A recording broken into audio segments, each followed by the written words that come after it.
All right. Good evening, everyone. Tonight is going to be potatoes gratin, or as I like to call them, cheesy potatoes. And then we're going to do a foil-baked salmon. Let me get my apron on, and then we're going to wash our goddamn hands. Oh. Man, today was a day. Sorry I got started a little late, everybody. I haven't had hot water in my shower for 3 days. And the lovely gentleman just left. So I was taking a long goddamn shower. I didn't even do my hair or anything. So hopefully I'm not looking too terrible. So yeah, for everyone just joining, tonight is, as I call them, cheesy potatoes or potatoes gratin. And then we're going to do a foil-baked salmon. First things first, like I said, wash your damn hands.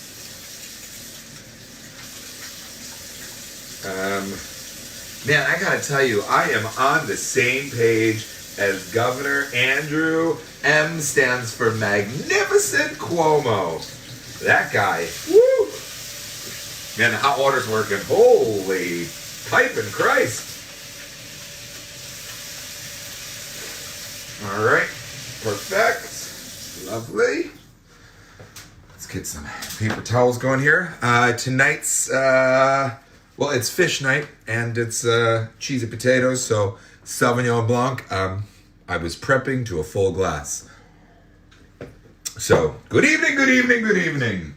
All right, let's get started right off the bat. I'm going to give you a list of ingredients.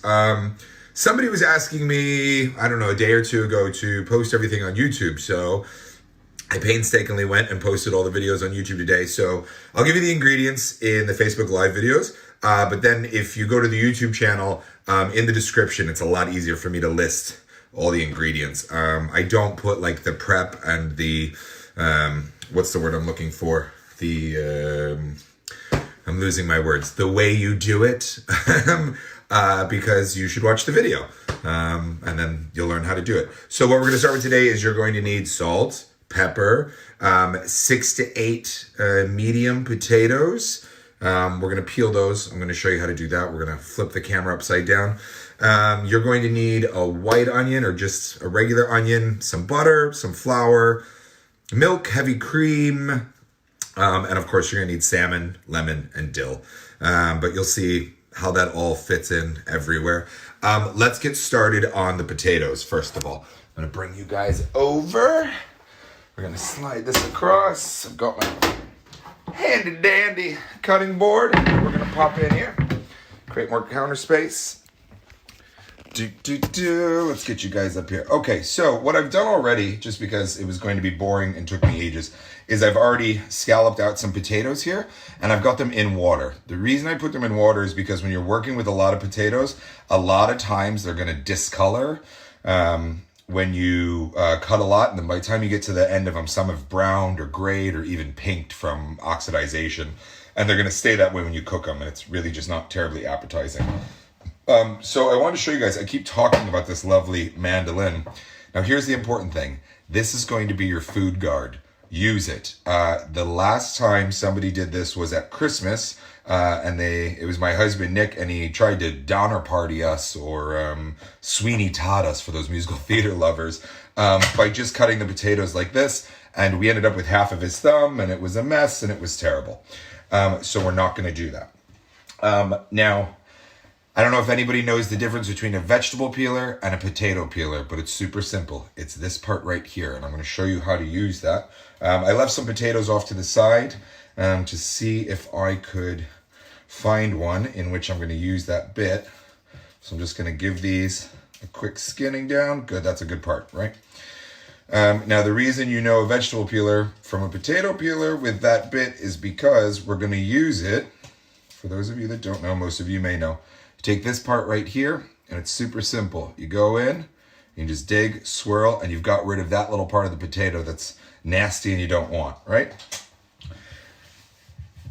Super easy, super simple, leaves your potato intact. With a vegetable peeler, you're gonna have to sit there and keep going until that part's gone. Now with your mandolin, get your fingers far away as possible. You wanna make one flat edge. That's it. Nice and flat. It'll then stay on the board. Put your guide on top, right? Keep your hands and feet inside the cart at all times. Keep your fingers inside the vegetable guard, right? And then we're just gonna slide through, scalp these potatoes off. If you're running short, and of course we don't waste food, flip it over onto the flat side. It's not gonna cut the plastic because it's got a guard here to keep it from doing so. Those can all go into the water. And that's all nice and fine. Those will keep those from getting discolored, which is lovely. Oh, super simple, super easy, right? How's everyone doing tonight, by the way? I'm in need of a little more alcohol. I think I'm gonna change wines. Give me a minute. Oh, what do we have? Another Sauvignon Blanc, Secco. Ah, fuck it. Sauvignon it is. Let's break into it. I'm not really in a liquor mood at the moment. We don't need to fill this up too much. Just a scotch. Just enough to wet my whistle. I don't know, I'm in a mood today. I think it's that hot shower I got to take. Invigorating. All right, so now we're going to move on. Oh, most importantly, and I always mention this, I did it a while ago because I was prepping the potatoes. Don't forget to preheat your oven. Nothing worse than having everything ready and having to wait on an oven. So we're going to bring that to 350 for my friends in the States using Fahrenheit. And for everyone here in the EU, 175 centigrade. All right. So let's get started over here on the stove. So I'm going to move these potatoes a little closer to me.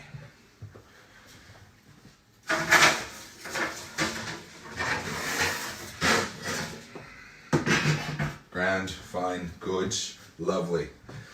So what we're going to do is we're just going to start with making like a super simple bechamel. And it's really quite easy. I forgot a very important part. I like to put onions in my cheesy potatoes. Let me bring you back over here and let's get to cutting up some onions. It's going to be super simple. Oh my God, I'm sorry, my darlings. I'm sorry. Oh, God. All right, that knife's too big. So this one's fine. Simple onion here. Now what I'm gonna do is I'm gonna cut it in half without cutting the ends off yet. Very, very important, guys. One, get rid of that part. See if we can find ourselves a different onion. We'll get rid of this right now. Don't put onions into the fridge, all right? Onions can actually release an acidic toxin that is not great when you refrigerate them. What I'm going to do, because I've already got some vinegar going, this one's bad, through and through.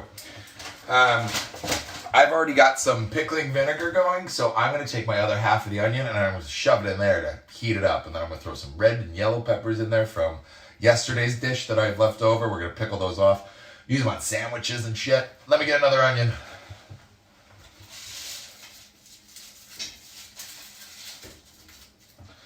Oh, TV magic. Let's see what this bad boy looks like. Gorgeous. All right, I'm going to set this aside. I'll pickle that later. If you guys want, I can show you pickling at some point. Eventually, I'm going to run out of recipes. We take the ends off of this bad boy. Peel the skin back. And we're not going to do anything special. We're just going to dice some big old half onion rings. And we're going to stack those onto our potatoes when I show you the layering part. When you're cutting an onion, I don't know if you guys need technique, always come in on it. So you've got your two guides here, right? And everything's bent in because as you go with your knife, you're not going to catch your fingertips, right? And then when she starts to slide away from you, continue to squeeze and cut in between your fingers. Good. So this is a nice little wrap up of onion that we can just put all over the place. It's going to give us a nice kind of bite on our cheesy potatoes. All right, grand.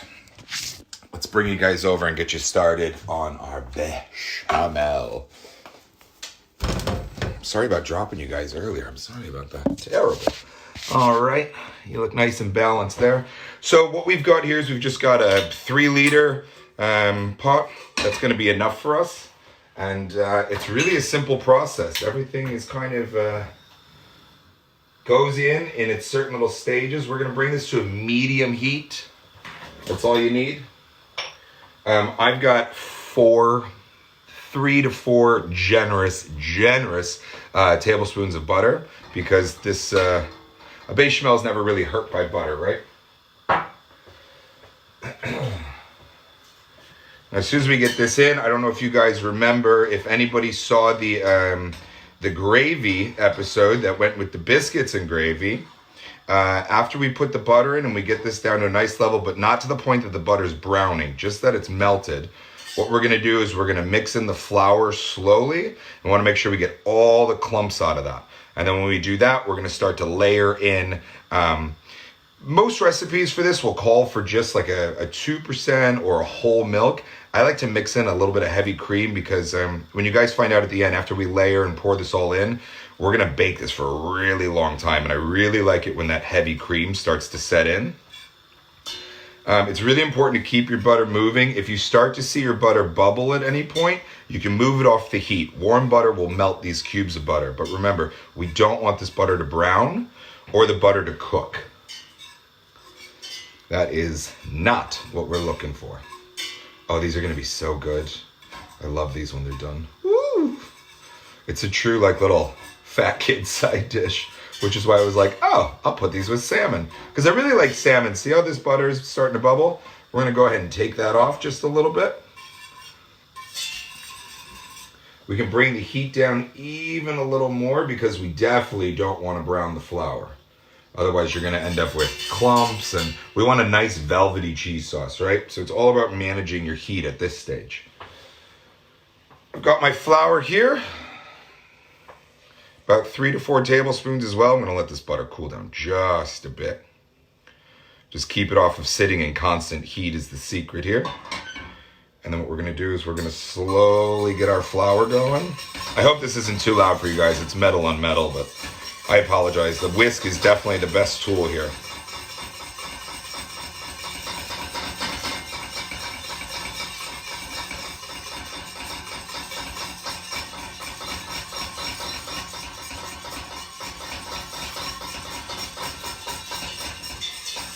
I know it sounds probably annoying as hell. You can turn it down if you want. We're not quite in a real studio, so deal with it.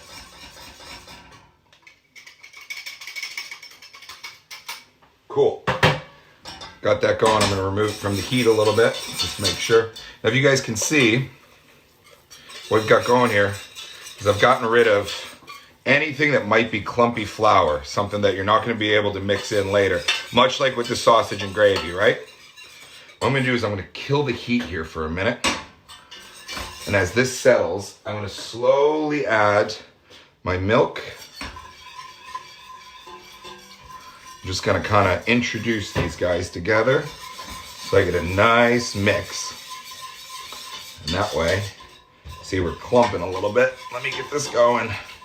Now, if this happens, don't worry. Don't worry. It'll all come together, I promise. Because what we're going to do is we're going to whisk this in. It also helps. It was kind of my bad. I took the milk and the cream right out of the fridge, guys. You can do yourself a favor. And if you leave it out about 15 minutes before you get going and bring it to room temp, you're going to be in a much better place. Anytime you introduce piping hot to cold, it's not really a grand idea. But we cook and we learn.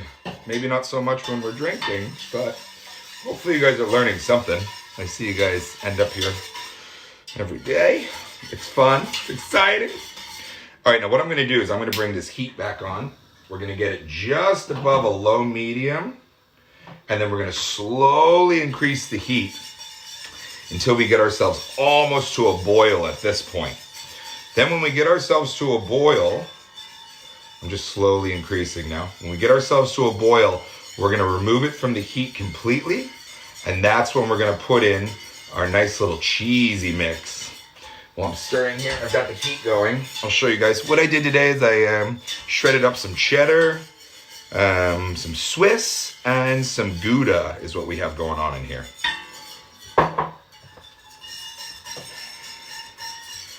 slowly increasing the heat. That looks good. No clumps in there. We've thinned that out nicely.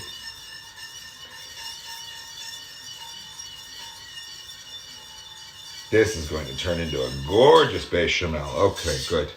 So I've got that going. We're going to wait to bring this up to a nice boil. I'm going to slip over into the corner and grab some wine.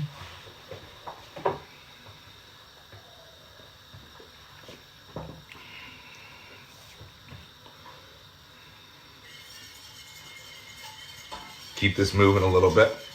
Now at this point is when we're going to take a little bit of garlic powder, yep.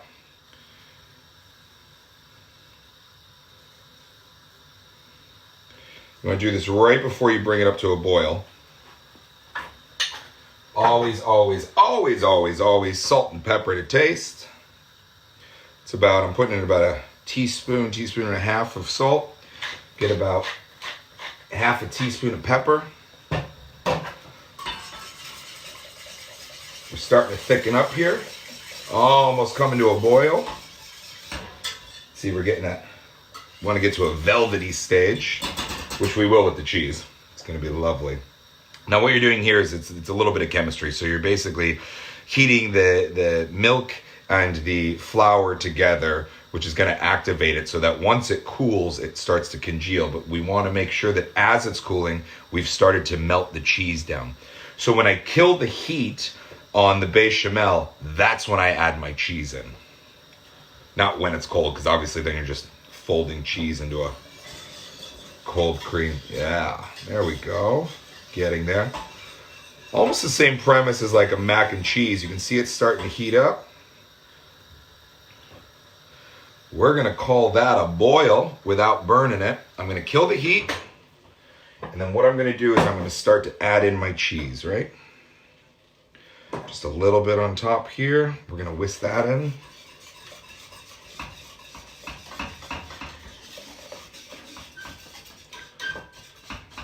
Now, if at any point this starts to clump up too much, or you're not liking your consistency, you can always turn the heat on a little bit more, and you can always add a little more milk, right?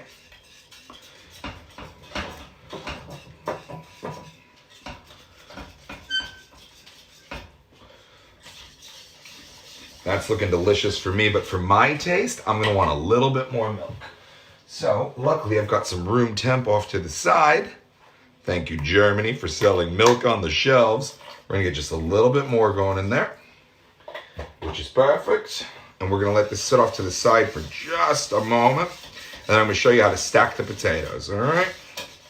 That looks incredible. You can see it just drip down like that. That's the consistency we are looking for. Gorgeous. All right, let's move on. So I've got a 2-quart Pyrex baking dish here, and I'm simply just gonna layer. But the first thing I wanna do is I wanna go ahead and, like I do with most of my stuff, I'm just gonna give this a butter coat on the bottom because I don't want my potatoes burning or sticking. What's gonna happen is they're gonna crisp up with the butter and they're gonna make like a nice, like pie bottom almost. Oh, got this going on. All right, so let's get my potato slices going in here. Some people layer them super fancy. I just kind of get them all in there. Make sure you cover the entire thing, right? This is gonna bake for a long, long time, so it's not so much about how it's gonna look or anything. But, you know, the nicer you layer it, I mean, if you're in a restaurant, you know, as a sous chef or anything, you're obviously going to make it a nice layer so that when it's cut, you get this nice look to it. All right, now what I'm gonna do is just take a little light dusting of these onions here. And then I'm gonna return to my cheesy love here, and we're just gonna layer that right on top there. Super simple, right? That's there. Let's get some more potatoes going.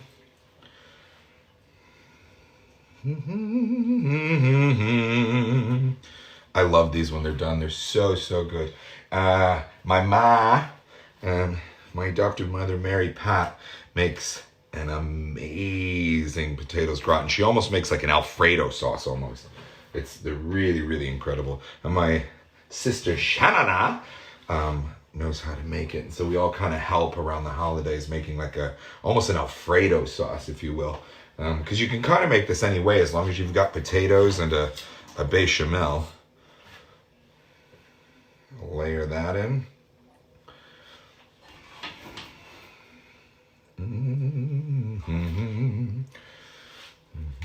Spread that out.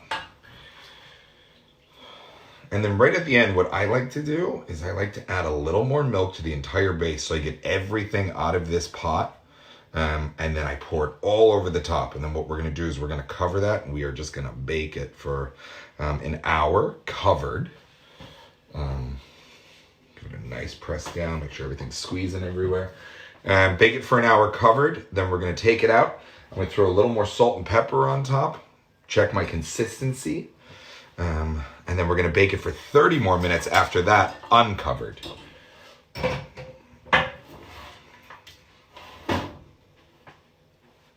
Yes, ma'am. Look at that.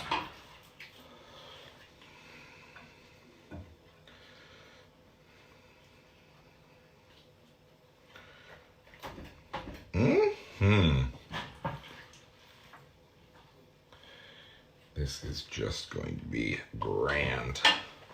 So our last little bit of onions in here. I'm not going to put onions on the final top layer because the thing is that they're going to cook through way too quickly and actually burn, and you don't want that flavor.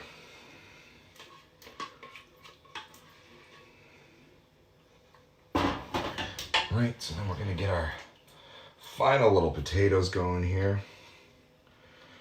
Now, of course, this is going to take way too long, so everything's going to pop into the oven, guys. And as I normally do, I'm going to send you some photos afterwards. All right, let's get this little bit of milk in there going. Just a simple cake spatula, right? Make sure we get everything in there. Super, super simple.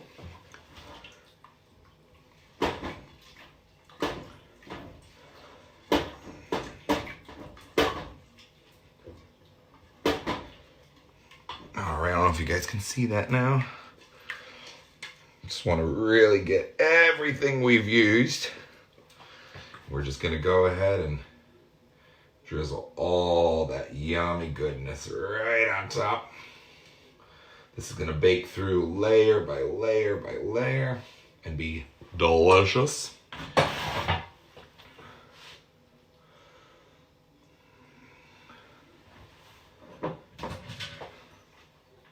Why not? Why not? Use everything, right? And then super simple. We're just going to foil cover this bad boy. Go under. We really want to steam this shut. Don't want anything to dry out. Everything's just going to kind of congeal together. We're going to pop this bad boy in, and it's going to cook for 1 hour covered. All right? Oh, sorry to leave you all upside down so much. What's that, Keith? Did you dry the potatoes at all after all that water? You can, but what I'm going to do is I'm actually going to take the top off earlier than I should so that it evaporates. Evaporates most of the water. Also, my bechamel I thought was a little on the thick side, so the water's not going to hurt it. Worst case scenario, it's going to come out of the pan easier. But in theory, yes, you should strain your potatoes. You should dry them with a paper towel. What is the difference between Alfredo and a bechamel? Flavor. I mean, it's all kind of... a bechamel is basically just when you're cooking down a flour with a butter and cream. And that's kind of it. And you can actually make, if you make too much of it, you can refrigerate it and you can reconstitute that later on with more milk or whatever. A lot of like quick service restaurants that do macaroni and cheese will make just tubs of it. They take a scoop, bang, milk, bang, cheese, bang, throw it into the noodles, and you've got macaroni and cheese. All right, let's get started on our salmon. Let's see, we're gonna leave those potatoes in for an hour. Obviously you guys won't see the final product. I wish this was TV magic and I could show you a final product, but that would be wasteful. But you know, maybe I'll have a cooking show later in life and we'll be, oh, look at these. So let's get started on the salmon. And more wine. Oh. Let me get everything going in the sink here. Keep a nice clean workstation.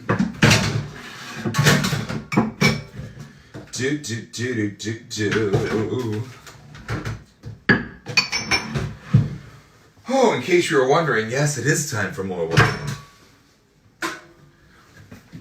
I'm not going to have any Sauvignon left when the salmon's done. Adam, do you watch Prodigal Son? No, I don't. I have no idea what Prodigal Son is. Have you guys watched Tiger King? I binged that the first day it was out. Oh, I love crazy people. You can't make it up. And let me be honest with you, living in Europe, that is only something that is, as I say, bred and methed in the US. You don't have people like that anywhere else in the world. Only in the United States do you have somebody that marries 3 guys, has a bleach blonde mullet, and raises tigers in Oklahoma. Ooh, I can't take it. Can't take it. All right, but what I can take is teaching you guys a little bit more. All right, so what we're going to do with the salmon, I'm going to bring you over here. Now, with a foil-baked salmon, I learned a secret. Some mothers, some expecting mothers, some health nuts think that it's really bad to cook in foil. Hi, everyone. So what we're going to do is we're going to parchment wrap our salmon in our foil, okay? So what you're going to start with is just your 2 pieces of foil here, right? You're going to take your simple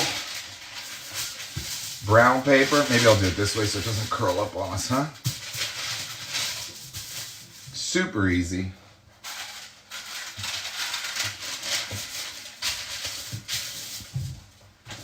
Now, I prefer salmon with the skin on. I also prefer larger cuts of salmon.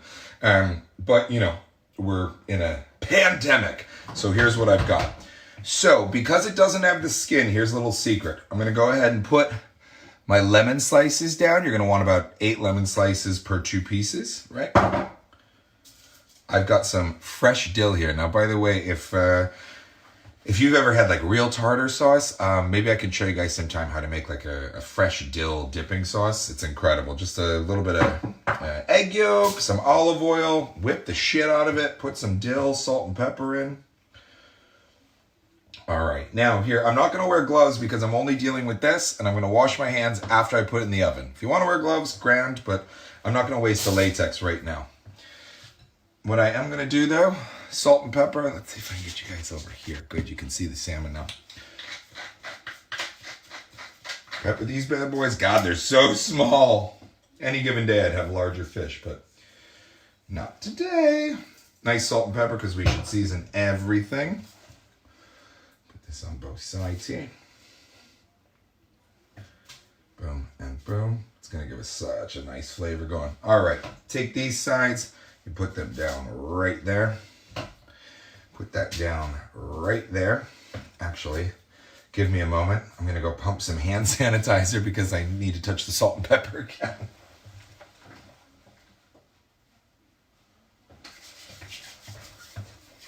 All right, cool. So, salt,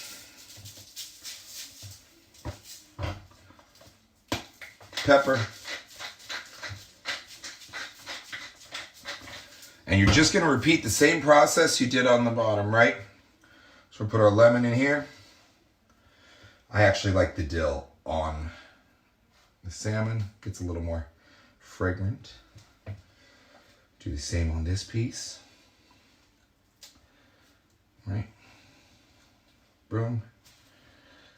Boom. Now what you want to do is you want to make sure that you just wrap the salmon in its entirety in the brown paper. Like so. Then you can wrap the foil up, and that'll keep you from anyone worrying about cooking in foil and it not being good for you. Also, what's going to happen is you're going to take it like this, right? And you're just going to roll the edges in. And what that's going to do is that's going to give you a really nice seal in there, so that while you're cooking this, you don't have to worry about your salmon drying out. Sometimes when you cook salmon that doesn't have the skin on it, if it does have the skin on it, I prefer to pan fry it. But if it doesn't have the skin on it, it could dry out in the oven, and there's nothing worse than like dry fish. Ooh. In more ways than one, if you know what I'm talking about. Thank you. I've lost my mind. I had a hot shower. I can't even deal with the world. All right, so we've got that there. I'm just going to make it another little letter. Good thing is, too, when this is done, you can literally, like you're at an Ohio restaurant, eat right out of the foil like we used to do as kids with baked potatoes. You can kind of just split this open and open it up, and it's delicious. All the juices and the flavors are in there. You can put a nice slab of butter on top at the end if you want. And then just going to throw that onto any baking sheet, and this is going to go in. Right now, I'm going to throw it back on here, and it's going to go into the fridge. The reason I'm doing that is because we've got a solid 50 more minutes on those potatoes. But what you can do is you can leave the temp at the exact same temperature that you have in the oven. And when you uncover your potatoes, that's going to go about 30-40 minutes. So when you hit about the 15-minute mark, throw your salmon in with your potatoes. Everything will finish at the same time at about, cook your salmon for 15 to 20, checking on it. And you're going to salt and pepper your potatoes after you uncover them. They'll get a nice golden, crispy brown top. And you'll be able to plate everything. You can take the salmon right out of the foil. I like to leave it in the foil. It's a nice presentation. Slap a little butter on top, put some cheesy potatoes, and you've got yourself a great dinner. And I think it took us about 35 minutes, if I'm correct, maybe a little longer. And then the bake time. So this is a nice meal to prepare if you've got other shit to do. You want to give your family dinner, but you got to do the laundry, you got to make beds, kids got to do their homework, you got shit around the house.